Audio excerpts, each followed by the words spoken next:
On January 9th, 2024, Rabbit Incorporated introduced their R1, their handheld device that would let you get away from using apps on your phone by connecting them all together using the power of AI. The handheld device is aimed at consumers and is about half the size of an iPhone, and as the CEO claims, it is the beginning of a new era in human-machine interaction. End quote. By using what they call a large action model, or LAM, it's supposed to interpret the user's intention and behavior and allow them to use the apps quicker. It's acceleration in a box. But what exactly does that box do? When you look at a new tool from the outside, it may seem odd to trust all your actions to something that you barely know how it works, but let me ask you, can you tell me how anything you own works? Your car? Your phone? Your laptop? Your furnace, your fridge, anything at all. What makes it run? I mean, we might have some grade school ideas from a Richard Scarry book or a past episode of How It's Made, but what makes any of those things that we think we know different from an AI device that nobody's ever seen before? They're all effectively black boxes. And we're going to explore what that means in this episode of the Implausipod.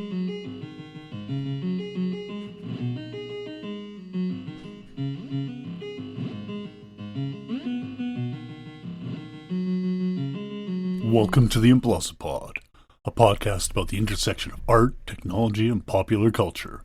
I'm your host, Dr. Implausible. And in all this discussion of black boxes, you might have already formed a particular mental image. The most common one is probably that of the airline flight recorder, the device that's embedded in every modern airplane and becomes the subject of a frantic search in case of an accident.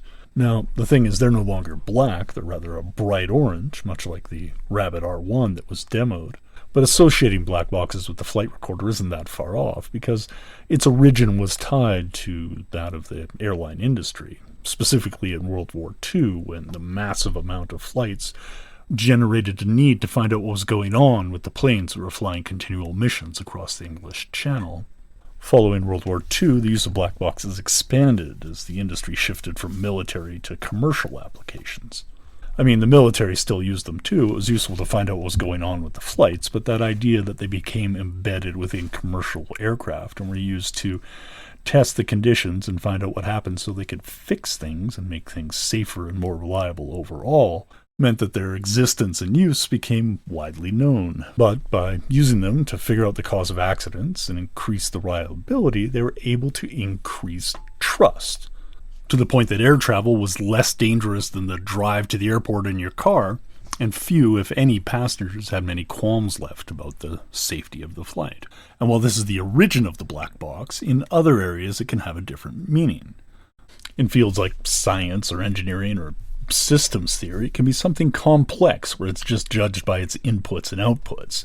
Now, that could be anything from as simple as like a simple integrated circuit to a guitar pedal to something complex like a computer or your car or furnace or any of those devices we talked about before, but it could also be something super complex like an institution or an organization or the human brain or an AI. I think the best way to describe it is an old New Yorker cartoon that had a couple scientists in front of a blackboard filled with equations, and in the middle of it says, "Then a miracle occurs." It's a good joke. Everyone thinks it's a Far Side cartoon, but it was actually done by Sidney Harris. But the point being that right now in 2024, it looks like that miracle is called AI.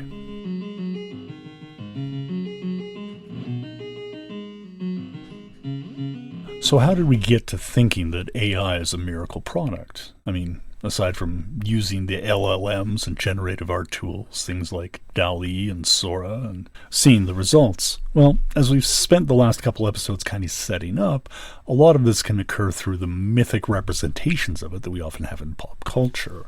And we have lots of choices to choose from. There's lots of representations of AI in media in the first nearly 2.5 decades of the 21st century. We can look at movies like Her from 2013, where the virtual assistant of Joaquin Phoenix becomes a romantic liaison, or how Tony Stark's supercomputer Jarvis is represented in the first Iron Man film in 2008, or for a longer, more intimate look, the growth and development of Samaritan through the 5 seasons of the CBS show Person of Interest from 2011 through 2016. And I'd be remiss if I didn't mention their granddaddy HAL from 2001: A Space Odyssey by Kubrick in 1968, but I think we'll have to return to that one a little bit more in next episode. The point being that we have lots of representations of AI or artificial intelligences that are not ambulatory machines, but are actually just embedded within a box. And this is why I'm mentioning these examples specifically, because they're more directly relevant to our current use of the AI tools that we have access to. The way that these ones are presented not only shapes the cultural form of them, but our expected patterns of use. And that shaping of technology is key. By treating AI as a black box, something that can take almost anything from us and output something magical, we project a lot of our hopes and fears upon what it might actually be capable of accomplishing. What we're seeing with extended use is that the capabilities might be a little bit more limited than originally anticipated, but every time something new gets shown off, like Sora or the rabbit or what have you, then that expectation grows again, and the fears and hopes and dreams return. So because of these different interpretations, we end up effectively putting another black box around the AI technology itself, which, to reiterate, is still pretty opaque, but it means our interpretation of it is going to be very contextual. Our interpretation of the technology is going to be very different based on our particular position or our goals, what we're hoping to do with the technology, or what problems we're looking for it to solve. That's something we might call interpretive flexibility. And that leads us into another black box, the black box of the social construction of technology, or SCOT. So SCOT is one of a cluster of theories or models within the field of science and technology studies that aims to have a sociological understanding of technology in this case. Originally presented in 1987 by Bijker and Trevor Pinch, a lot of work was being done within the field throughout the 80s, 90s, and early 2000s when I entered grad school. So if you were studying technology as I was, you'd have to grapple with SCOT and the STS field in general. One of the arguments that Pinch and Bijker were making was that science and technology were both often treated as black boxes within their field of study. Now, they were drawing on earlier scholarship for this. One of their key sources was Latour, who in 1977 wrote, "What is needed is an understanding of technology from inside, both as a body of knowledge and as a social system.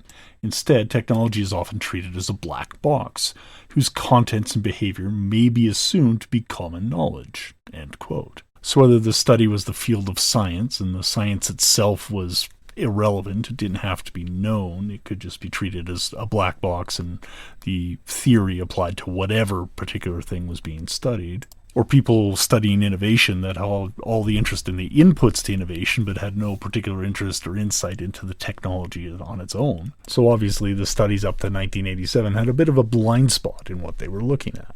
And Pinch and Bijker are arguing that it's more than just the users and producers, but any relevant social group that might be involved with a particular artifact needs to be examined when we're trying to understand what's going on. Now, their arguments about interpretive flexibility in relevant social groups is just another way of saying the street finds its own uses for things, the quote from William Gibson in Neuromancer. But their main point is that even during the early stages, all these technologies have different groups that are using them in different ways according to their own needs. Over time, it kind of becomes rationalized. It's something that they call closure, that the technology becomes, what we all think of it. We could look at, say, an iPhone, to use one recent example, as being pretty much static now. There's some small innovations, incremental innovations that happen on a regular basis, but by and large, the smartphone as it stands is kind of closed. It's just the thing that it is now, and there isn't a lot of innovation happening there anymore. But perhaps I've said too much, and we'll get to the iPhone and the details of that at a later date. But the thing is that once a technology becomes closed like that, it returns to being a black box. It is what we thought it is, And so if you ask somebody what a smartphone is and how does it work, those are kind of irrelevant questions. A smartphone is what a smartphone is, and it doesn't really matter how the insides work. Its product is its output. It's what it's used for. Now, this model of a black box with respect to technology isn't without its critiques. 6 years after its publication in 1993, the academic Langdon Winner wrote a critique of Scott and the works of Pinch and Bijker. It was called Upon Opening the Black Box and Finding It Empty. Now, Langdon Winner is well known for his 1980 article, Do Artifacts Have Politics? And I think that text in particular is like required reading. So let's bust that out in a future episode and take a deep dive on it. But in the meantime, the critique that he had with respect to social constructivism is in four main areas. The first one is the consequences. This is from like page 368 of his article. And he says the problem there is that they're so focused on what shapes the technology, what brings it into being, that they don't look at anything that happens afterwards, the consequences of that technical choice. And we can see that with respect to AI, where there's a lot of work on the development, but now people are actually going, hey, what are the impacts of this getting introduced large scale throughout our society? So we can see how our own discourse about technology is actually looking at the impacts. And this is something that was kind of missing from the theoretical point of view back in like 1987. Now, I'll argue that there's value in understanding how we came up with a particular technology, with how it's formed, so that you can see those signs again when they happen. And one of the challenges whenever you're studying technology is looking at something that's incipient or under development and being able to pick the next big one. Well, with AI, we're already past that point. We know it's going to have a massive impact. The question is, what are going to be the consequences of that impact? How big of a crater is that meteorite going to leave? Now, for Winner, a second critique is that Scott looks at all the people that are involved in the production of a technology, but not necessarily at the groups that are excluded from that production. In terms of AI, we can look at the tech giants and the CEOs, the people doing a lot to promote and roll out this technology, as well as those companies that are adopting it. But we're often not seeing the impacts on those who are going to be directly affected by the large-scale introduction of AI into our economy. We saw it a little bit with the Hollywood strikes of 2023, but again, those are the high-profile cases and not the vast majority of people that will be impacted by the deployment of a new technology. And this feeds right into Scott's third critique, that Scott focuses on certain social groups but misses the larger impact, or even like the dynamics of what's going on, how technological change may impact much wider across our civilization. And by ignoring these larger scale social processes, the deeper, as Langdon Winner says, the deeper cultural, intellectual, or economic origins of social choices about technology, these things remain hidden. They remain obfuscated. They remain part of the black box and closed off. And this ties directly into Winner's fourth critique as well, is that when Scott is looking at particular technology, it doesn't necessarily make a claim about what it all means. Now, in some cases, that's fine because it's happening in the moment. The technology is dynamic and it's currently under development, like what we're seeing with AI. But if you're looking at something historical that's been going on for decades and decades and decades, like the black boxes we mentioned at the beginning, the flight recorders that we started the episode with, that's pretty much a set thing now. And the only question is, when, say, a new accident happens and we have a search for it. But by and large, that's a set technology. Can't we make an evaluative claim about that, what that means for us as a society? I mean, there's value in an analysis of maintaining some objectivity and distance, but at some point you have to be able to make a claim, right? Because if you don't, you may just end up providing some cover by saying that the construction of a given technology is value neutral, which is what that interpretive flexibility is basically saying. Near the end of the paper, in his critique of another scholar by the name of Stephen Woolgar, Langdon Winner states, quote, "Power holders who have technological megaprojects in mind could well find comfort in a vision like that now offered by the social constructivists. Unlike the inquiries of previous generations of critical social thinkers, social constructivism provides no solid systematic standpoint or core of moral concerns from which to criticize or oppose any particular patterns of technical development. End quote. And to be absolutely clear, the current development of AI tools around the globe are absolutely technological megaprojects.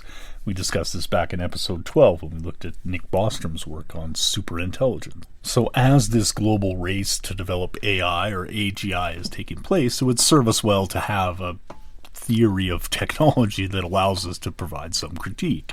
Now, that Steve Woolgar guy that Winter was critiquing had a writing partner back in the 70s, and they started looking at science from an anthropological perspective in their study of laboratory life. And he wrote that with Bruno Latour. And Bruno Latour was working with another set of theorists who studied technology as a black box, and that was called actor network theory. And that had a couple key components that might help us out. Now, the other people involved were like John Law and Michel Coulon, and I think we might have mentioned both of them before. But one of the basic things about actor network theory is that it looks at things involved in a given technology symmetrically. That means it doesn't matter whether it's an artifact or a creature or a set of documents or a person, they're all actors, and they can be looked at through the actions that they have. Latour calls it a sociology of translation. It's more about the relationships between the various elements within the network rather than the attributes of any one given thing. So it's the study of power relationships between various types of things. It's what Nick Bostrom would call a flat ontology, but I know as I'm saying those words out loud, I'm probably losing, listeners by the droves here. So we'll just keep it simple and state that a person using a tool is going to have normative expectations about how it works. Like, they're going to have some basic assumptions, right? If you grab a hammer, it's going to have a handle and a head, and depending on its size or its shape or material, it might, determine its use. It might also have some affordances that suggest how it could be used. But generally, that assemblage, that conjunction of the hammer and the user, I don't know, we'll call him a hammer guy, is going to be different than a guy without a hammer, right? We're going to say, hey, hammer guy, put some nails in that board there, put that thing together, rather than, please hammer, don't hurt him, or whatever. All right, I might be recording this too late at night. But the point being is that people with tools will have expectations about how they get used. And some of that goes into how those tools are constructed, and that can be shaped by the construction of the technology, but it can also be shaped by our relation to that technology. And that's what we're seeing with AI. As we argued way back in episode 12 that, AI is a assistive technology. It does allow for us to do certain things and extends our reach in certain areas. But here's the problem. Generally, we can see what kind of condition the hammer's in, and we can have a good idea of how it's going to work for us, right? But we can't say that with AI. We can maybe trust the hammer or the tools that we become accustomed to using through practice and trial and error, but AI is both too new and too opaque. The black box is too dark that we really don't know what's going on. And while we might put in inputs, we can't trust the output. And that brings us to the last part of our story. In the previous section, the authors that we were mentioning, Latour and Woolgar, Langton Winter, Pinch and Bijker, are key figures not just in the study of technology, but also in the philosophy of science. Latour and Woolgar's Laboratory Life from 1977 is a key text, and it really sent shockwaves through the whole study of science and is a foundational text within that field. And part of that is recognizing, even from a cursory glance, once you start looking at science from a anthropological point of view, is the unique relationship that scientists have with their instruments. And the author in Kerry Koskinen sums up a lot of this in an article from 2023, and they term the relationship that scientists have with their tools the necessary trust view. And to quote, "Trust is necessary because collective knowledge production is characterized by relationships of epistemic dependence. Not everything scientists do can be double-checked. Scientific collaborations are in practice possible only if its members accept each other's contributions without such checks. Not only does a scientist have to rely on the skills of their colleagues, but they must also trust that the colleagues are honest and will not betray them, for instance, by intentionally or recklessly breaching the standards and practices accepted in the field, or by plagiarizing them or someone else. End quote. And we can probably all think of examples where this relationship of trust is breached, but the point being is that science, as it normally operates, relies on relative levels of trust between the actors that are involved, in this case scientists and their tools as well. And that's embedded in the practice throughout science, that idea of peer review, of reproducibility or verifiability. It's part of the whole process. But the challenge is, especially for large projects, you can't know how everything works. So you're dependent in some way that the material or products or tools that you're using has been verified or checked by at least somebody else that you have that trust with. And this trust is the same that a mountain climber might have in their tools or an airline pilot might have in their instruments. Trust, but verify, because your life might depend on it. And that brings us all the way around to our black boxes that we started the discussion with. Now, scientists' lives might not depend on that trust the same way that it would with airline pilots and mountain climbers, but, if they're working with dangerous materials, it absolutely does, because, chemicals being what they are, we've all seen some Mythbusters episodes where things go whoosh rather rapidly. But for most scientists, what Koskinen notes is that this trust in their instruments is really kind of a quasi-trust, in that they have normative expectations about how the tools they use are going to function. And moreover, this quasi-trust is based on rational expectations. They're rationally grounded. And this brings us back full circle. How does your AI work? Can you trust it? Is that trust rationally grounded? Now, this has been an ongoing issue in the study of science for a while now, as computer simulations and related tools have been a bigger part of the way science is conducted, especially in certain disciplines. Now, Humphrey's argument is that, quote, computational processes had already become so fast and complex that it was beyond our human cognitive capabilities to understand their details. Basically, computational intensive science is more reliant on the tools than ever before, and those tools are what he calls epistemically opaque. That means it's impossible to know all the elements of the process that go into the knowledge production. So this is becoming a challenge for the way science is conducted. And this goes way before the release of ChatGPT. Much of the research that Koskinen is quoting comes from the 2010s. Research that's heavily reliant on machine learning or on, say, automatic image classifiers, fields like astronomy or biology, have been finding challenges in the use of these tools. Now, some are arguing that even though those tools are opaque, they're black-boxed, they can be relied on, and their use justified because we can work on the processes surrounding them. They can be tested, verified, and validated, and thus a chain of reliability can be established. This is something that some authors call computational reliabilism, which is a bit of a mouthful for me to say, but it's basically saying that the use of the tools is grounded through validation and double-checking it. Basically, it's performing within acceptable boundaries for whatever that field is. And this gets the idea of thinking of the scientist as not just the person themselves, but also their tools. So they're an extended agent, the same as, the dude with the hammer that we discussed earlier, or Chainsaw Man. You can think about how they're one and the same. One of the challenges there is that when a scientist is familiar with the tool, they might not be checking it constantly, So again, it might start pushing out some weird results. So it's hard to reconcile that trust we have in the combined scientist using AI. They become effectively a black box. And this issue is by no means resolved. It's still early days, and it's changing constantly, weekly it seems sometimes.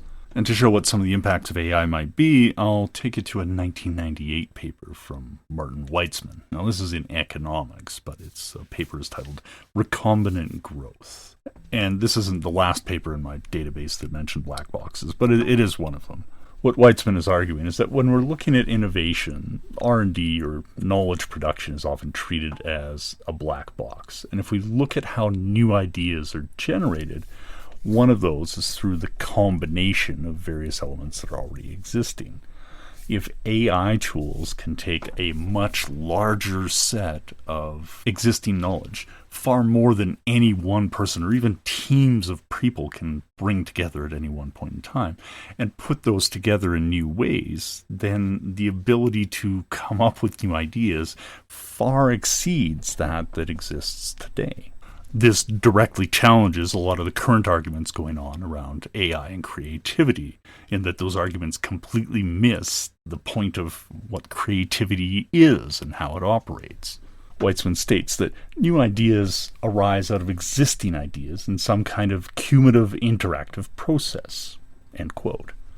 And we know that there's a lot of stuff out there that we've never tried before, so the field of possibilities is exceedingly vast. And the future of AI-assisted science could potentially lead to some fantastic discoveries. But we're going to need to come to terms with how we relate to the black box of scientist and AI tool. And when it comes to AI, our relationship to our tools has not always been cordial. In our imagination, from everything from Terminator to The Matrix to Dune, it always seems to come down to violence. So in our next episode, we're going to look into that, into why it always comes down to a Butlerian jihad. Once again, thanks for joining us here on the Implausipod. I'm your host, Dr. Implausible, and the research and editing, mixing, and writing has been by me. If you have any questions, comments, or there's elements you'd like us to go into additional detail on, please feel free to contact the show at drimplausible@implausipod.com. And if you made it this far, you're awesome. Thank you. A brief request. There's no advertisement, no cost for this show, but it only grows through word of mouth. So, if you could like this show, share it with a friend or mention it elsewhere on social media. We'd appreciate that so much. Until next time, it's been fantastic. Take care. Have fun.